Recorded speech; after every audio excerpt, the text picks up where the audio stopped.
Come, let us review forceful practice instructions and then meditate like a Jedi.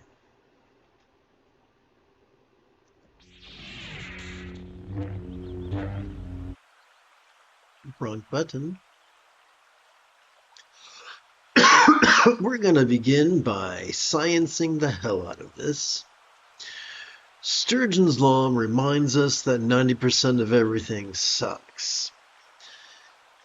Anthropologists and archaeologists concur that during the Neolithic era, we tended to be profoundly flexible, loving, rational, laid-back, egalitarian, lucid, cooperative, and kind.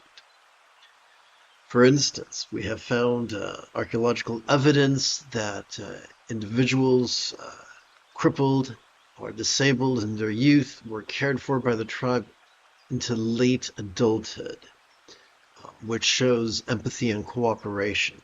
However, after the advent of the Neolithic Revolution, or just after the advent of proto-capitalism which defined the Neolithic Revolution, the order of the day became being rigid, fearful, superstitious, controlling, elitist, cryptic, competitive, and cruel.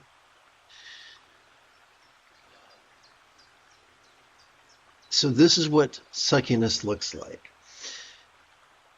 So the observation is that 90% of everything is sucky, including humanity, even meditation teachers.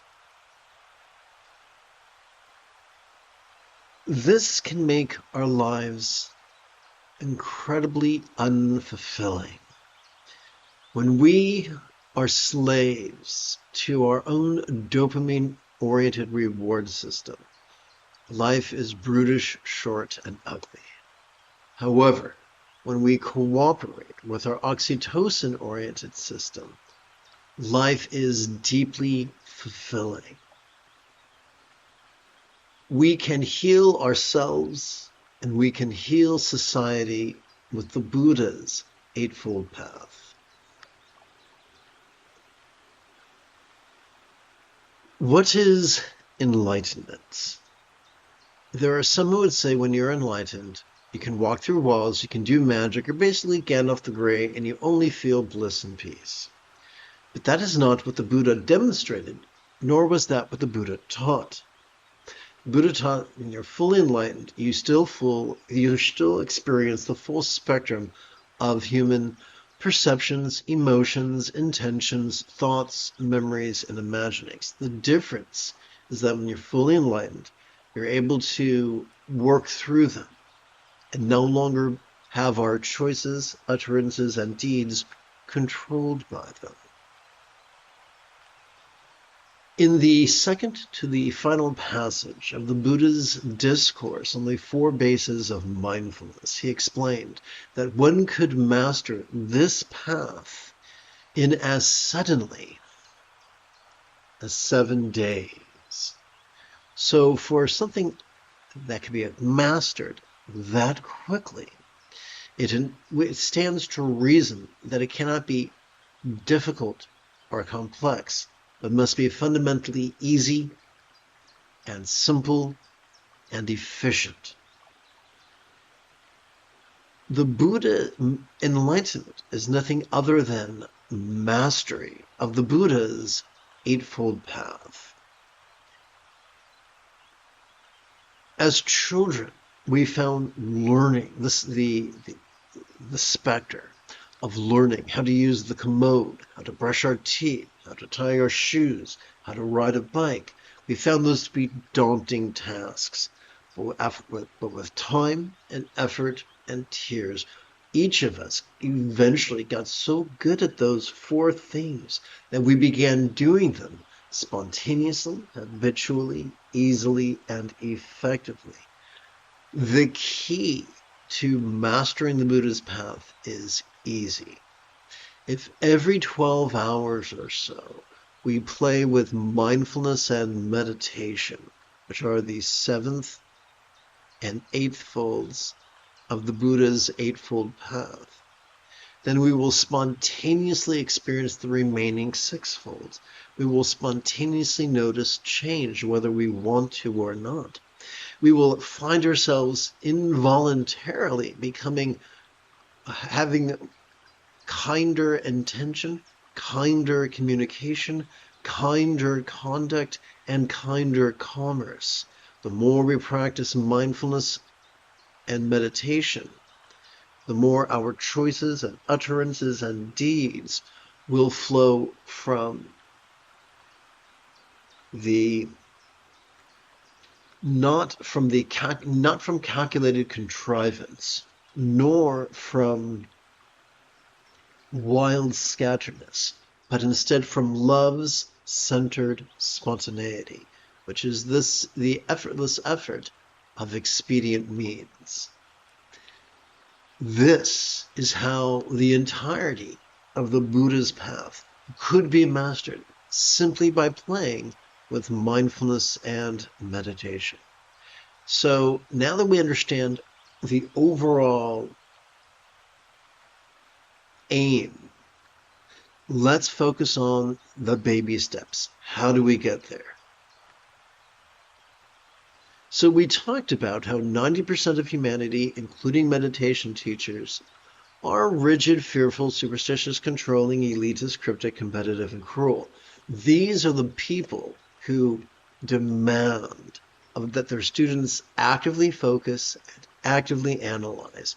The problem with that is that doing so can overwork our dorsolateral and medial prefrontal cortex to the point of presenting with symptoms of depression, no less triggering our amygdala, the seat of both anxiety and aggression.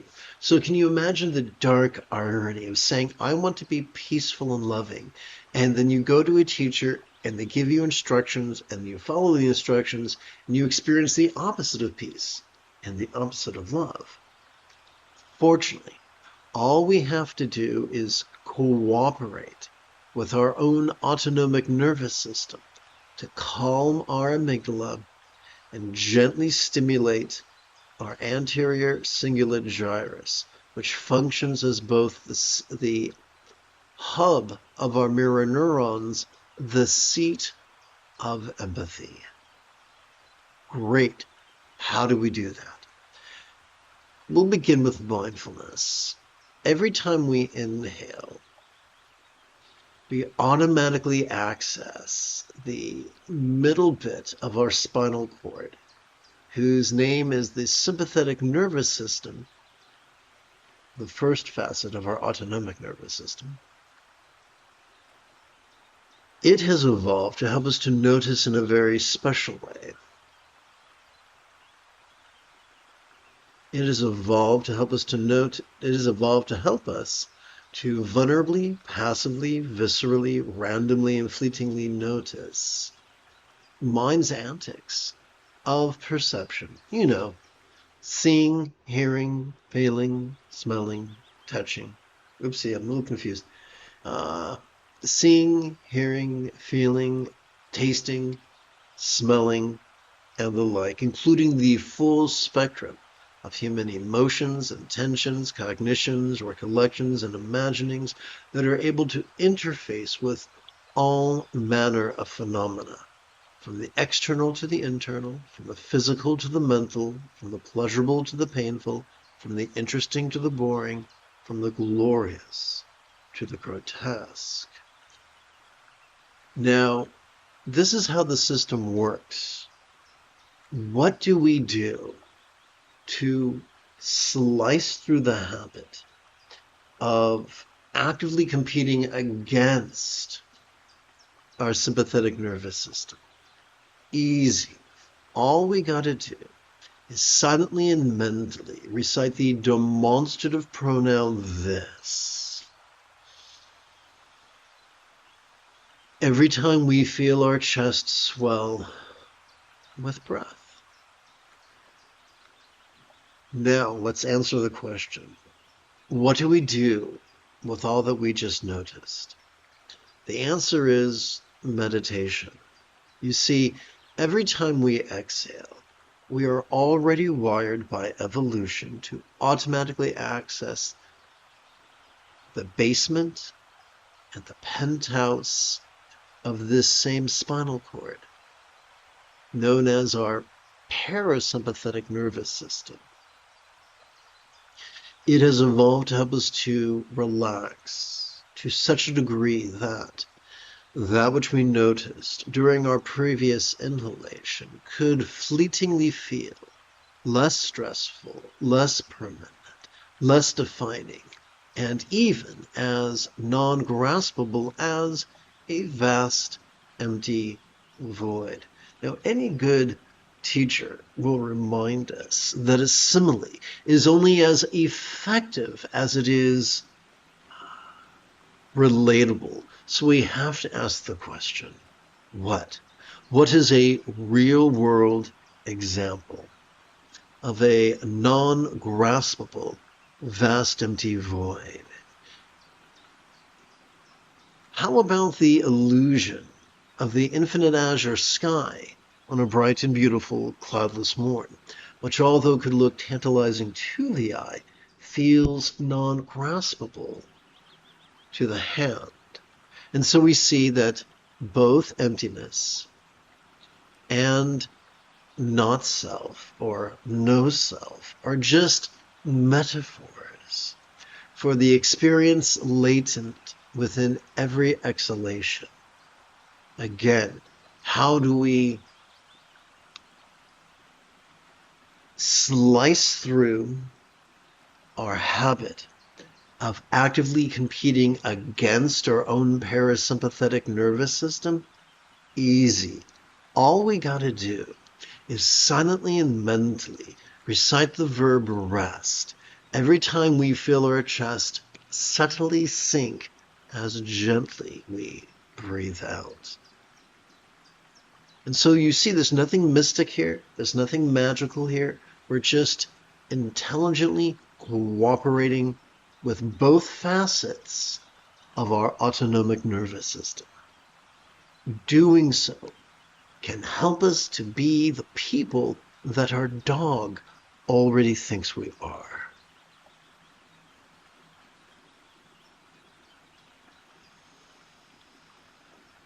Having completed our opening instruction, let us take a moment to shift gears.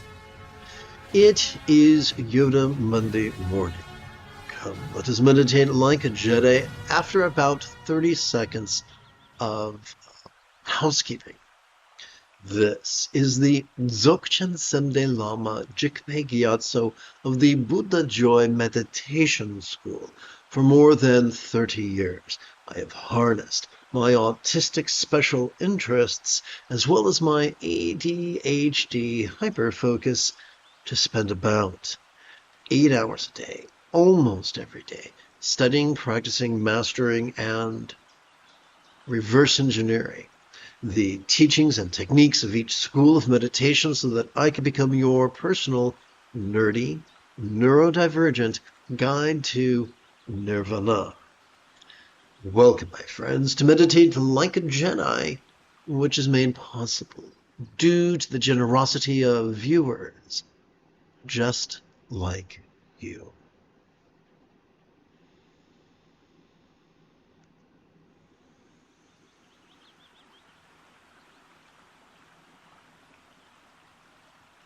Come, let us sit and breathe and notice mind's antics and rest in its fleetingly non-graspable aspect.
The free fall of meditation can feel scary. A sustainable way to mitigate that is by adapting Bengali crease counting. Quick overview. We will use our knuckles to count collections. We will use our left hand to count sets. We will use our right hand to count inhalations. And therefore, just using our hands, we can easily time our meditation for more than 60 minutes,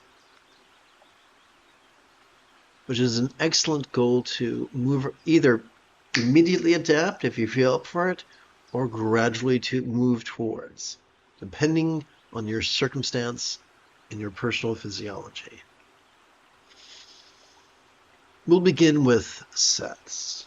Let us touch the tip of our left thumb to the lowest crease of our left little finger, thus keeping track of our first set. Now, let us place our hand palms up in our lap. Every time we silently and mentally recite the demonstrative pronoun this, we can advance our right thumb across the creases and tips of its 4 fingers. Let's do this together right now.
As you can tell, I ran out of places to count on my right hand, which means it's time to advance my left thumb up to its second set of creases. And so now you get the basic idea that we can keep track that counting 16 sets, so 16 inhalations on our right hand takes a little bit more than a minute. Counting 16 sets of 16 inhalations takes a little bit more than 20 minutes. To keep track of our first collection of 16 sets of 16 inhalations, we could rest the great knuckle at the base of our right middle finger upon the tip of our left middle finger, palms up in our lap. After about 20 minutes, we can keep track of our second collection of 16 sets of 16 inhalations by advancing our right middle finger until its middle knuckle comes to rest upon our left middle finger, palms up in our lap. After about 40 minutes, we could advance our right middle finger until its third knuckle, its higher knuckle, comes to rest once again on the tip of our left middle finger, palms up in our lap. Anything new can feel overwhelming.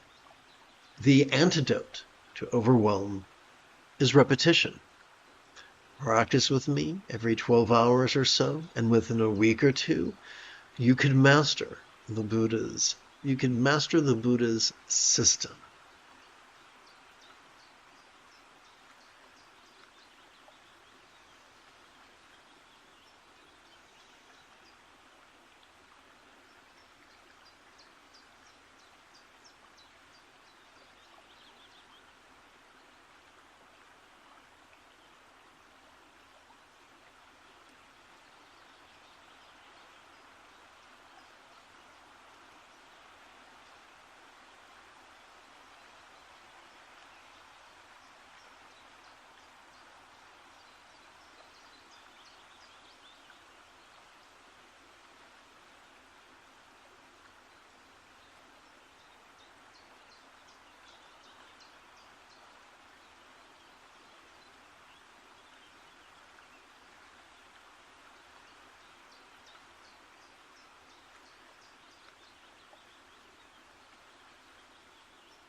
The fourth of 7 enlightenment factors is joy.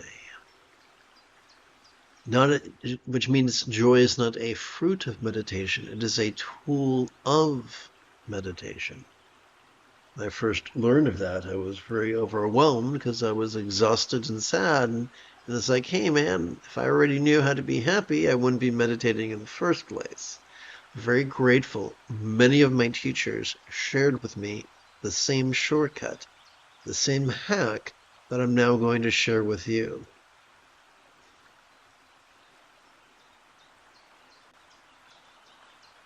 What I like to do is whenever I begin a fresh set of 16 inhalations, on the first crease during the inhalation, I notice the corners of my mouth. As silently and mentally I recite the demonstrative pronoun this. During the second crease, I notice the apples of my cheeks. During the third crease, I fleetingly notice the crow's feet of my eyes, plural. And that helps me to gently, fleetingly sip taste of joy, which helps to meditate. We don't want to make meditation into an arduous ordeal. We are wired by evolution to be hedonists. So the more ways we find meditation to be pleasurable, the better.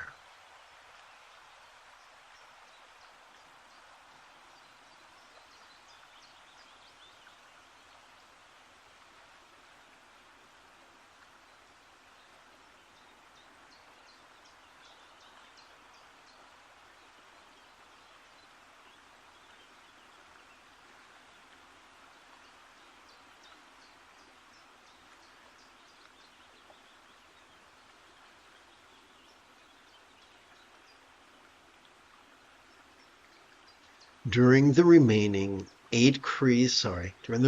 12 math, what a concept. During the remaining 12 creases of each set, during each inhalation, while I silently and mentally recite the demonstrative pronoun this, I invite my body to sit as tall as it can, knowing full well that as I silently and mentally recite the verb rest during our exhalation, that tallness will soften. And that is optimal.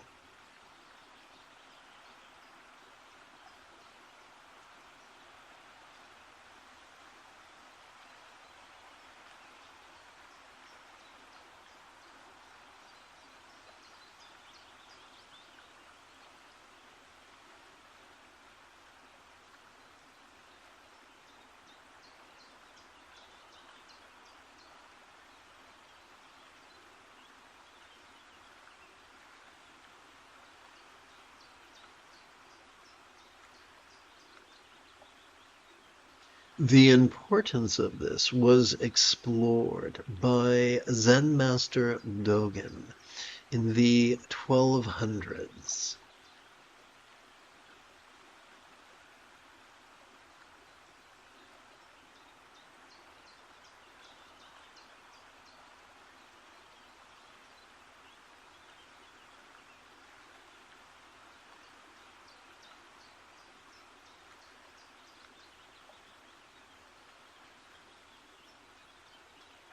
Although he was famous for writing that sitting is enlightenment, that was meant as a metaphor. In other words, as we sit and breathe and notice and rest, enlightenment becomes an inevitability. However, if when we concentrate and contemplate and actively compete against our autonomic nervous system, enlightenment becomes an impossibility. So come, let us practice Come, let us tread the lazy bastard path of enlightenment. If you are a movie fan, let us not practice like the Big Lebowski and instead practice like the dude.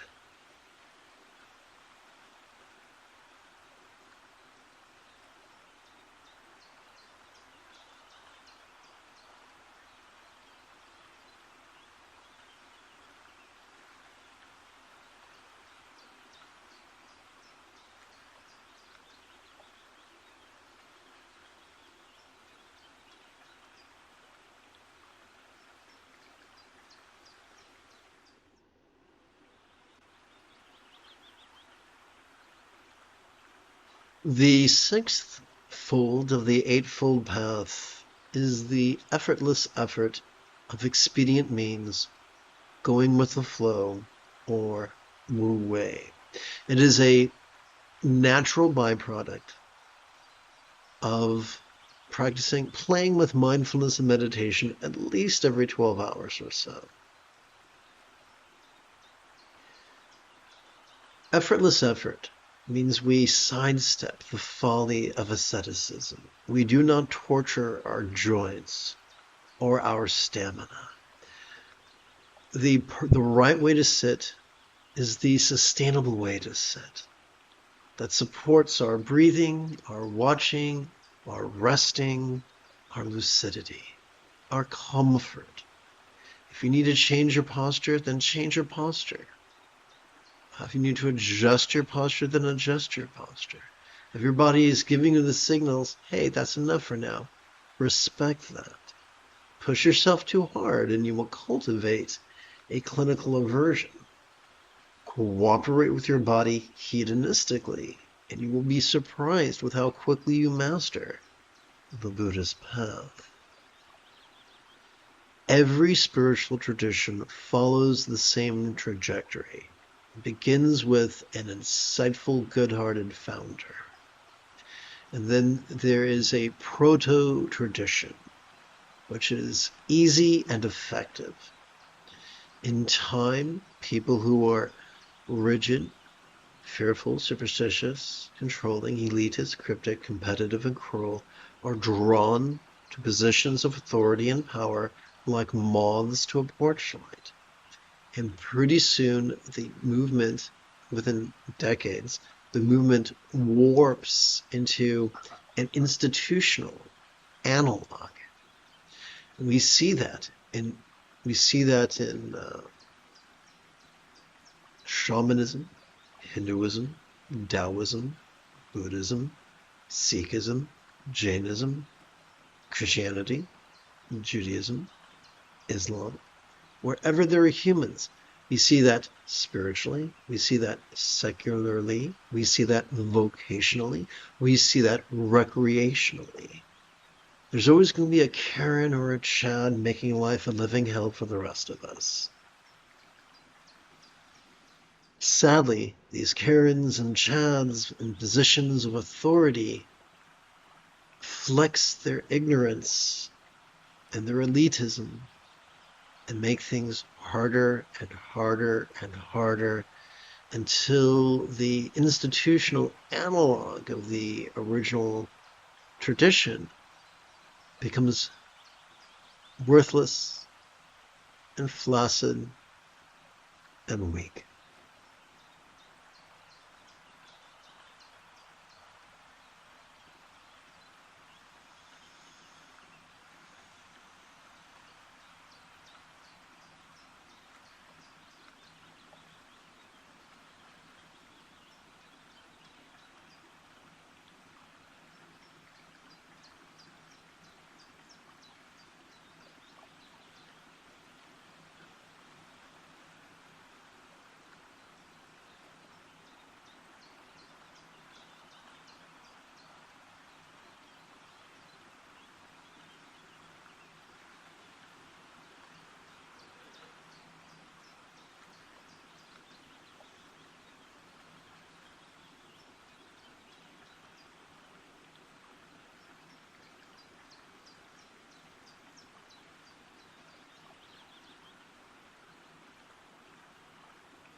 The first enlightenment factor is mindfulness, the ideal way to be.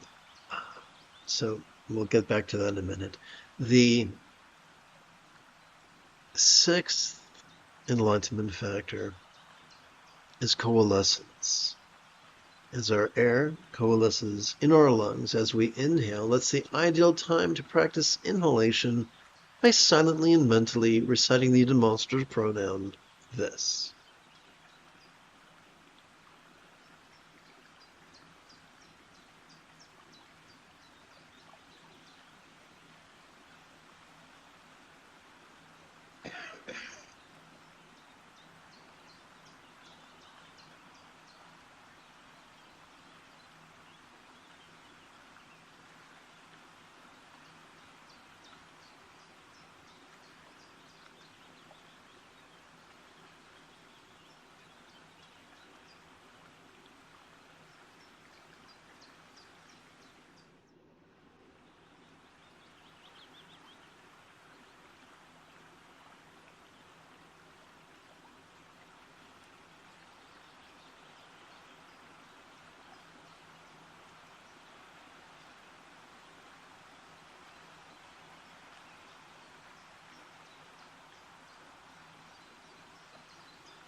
The second enlightenment factor is investigation, which is the opposite of hiding from the truth, no matter how ugly it is.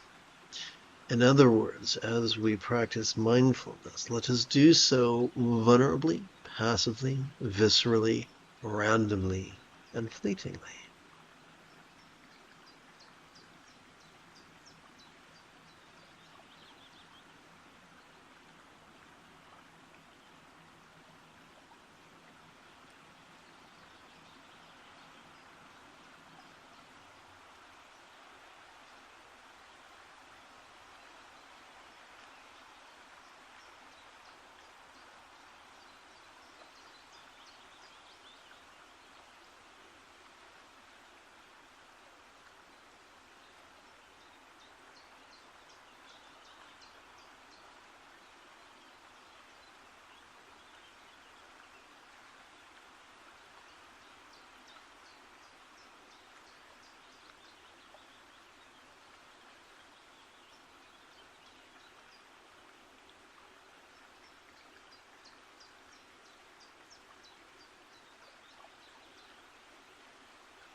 The third enlightenment factor is energy. Being gently adjusting the tallness of our posture during our inhalation helps to manage our energy.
The fifth enlightenment factor is tranquility.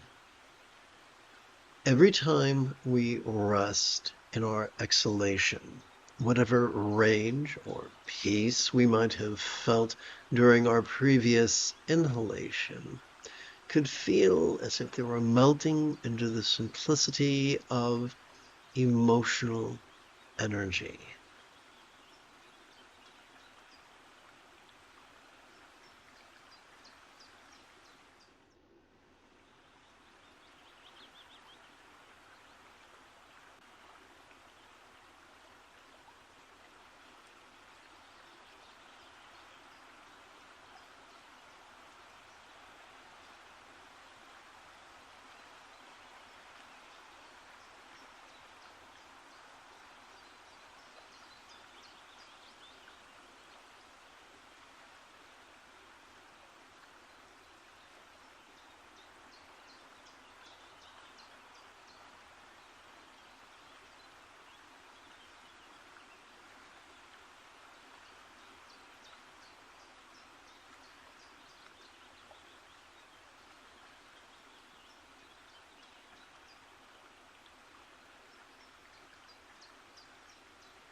The seventh fold of the Buddha's Eightfold Path is equanimity.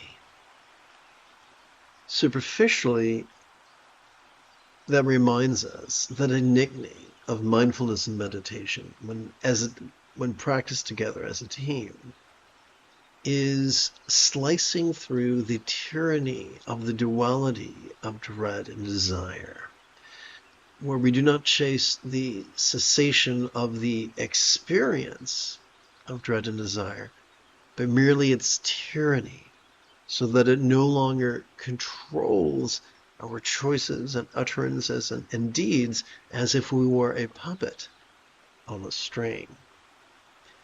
More profoundly, we could think of equanimity as remedial.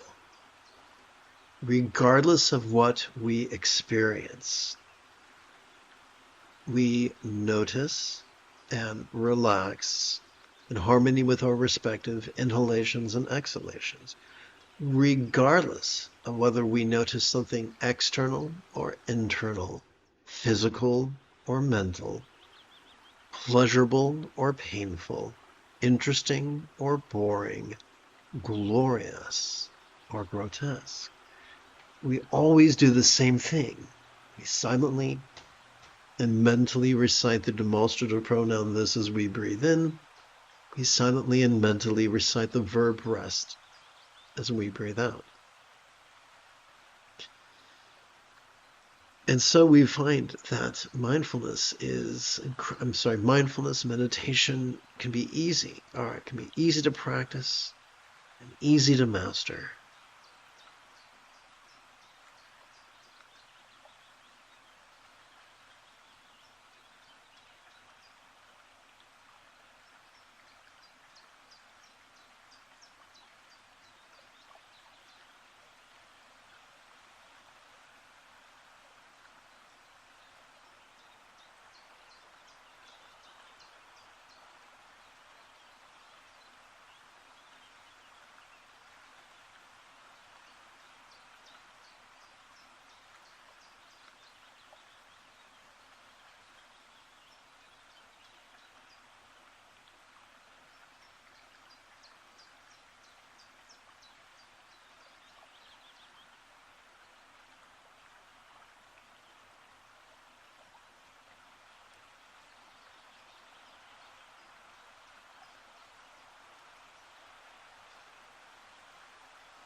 Remember, the moment you have a specific question about Buddhist or Taoist philosophy or meditation, do not hesitate to type your question in great detail in the chat window.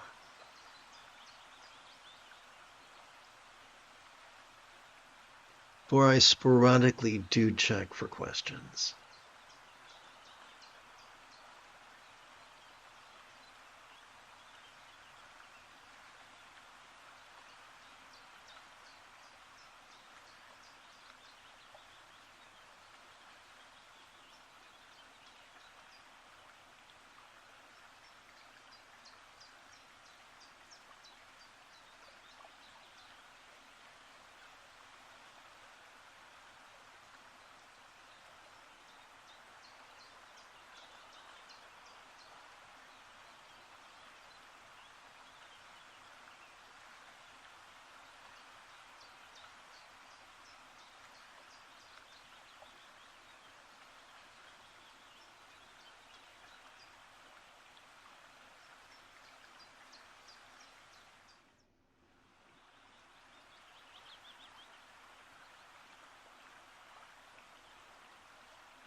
You have taken your first step into a much larger world.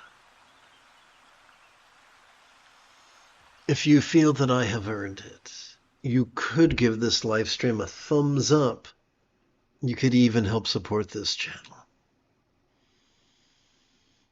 In approximately 3 hours, I would very much like to return to lead today's second session of meditating like a Jedi. And if you are as geeky as me, may the Force be with you always.